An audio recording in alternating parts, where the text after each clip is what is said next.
Bakının vizit kartı Qız qalası müvəqqəti olaraq görkəmini dəyişib. Bu qalanın tarixində ilk peşəkar restavrasiyadır.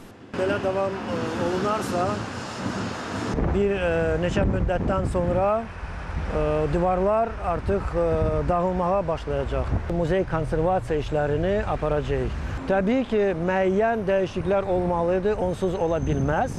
Biz çalışacağıq ki, bu dəyişikliklər minimal şəkildə mövcud olsun. Restavrasiya işi hələ 2008-ci ildə başlayıb.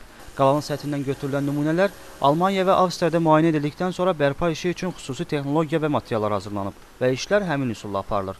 Amma proses təbii səbəbdən ləngiyir. Səbəb isə qalanın divarında yuva quran quşlardır.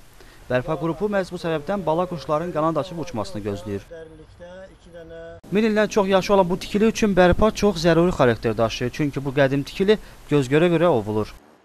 Bu gips qabığı alt hissəsində əmələ gələcək və bir müddətdən sonra o da qopub düşəcək və belə addım daş dağılır.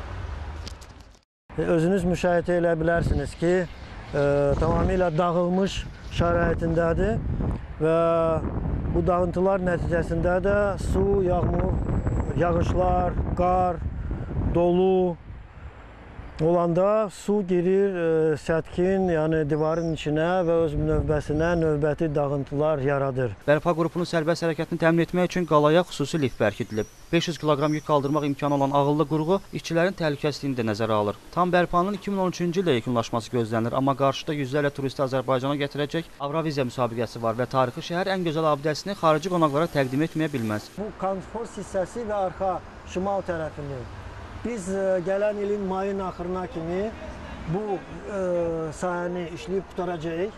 Sonra bu ayaqaltılar tam söküləcək və Avroviziya keçiləndən sonra o biri tərəfində qurulub işlər davam olunacaq. Qeyd edək ki, restavrasiya Avropada 400-ə yaxın tarixi binanı bərpa edən məşhur Alman şirkəti tərəfindən aparılır. Elnur Şibliyev, Səbinə Seyidova, Yusuf Yusufov, Bakı.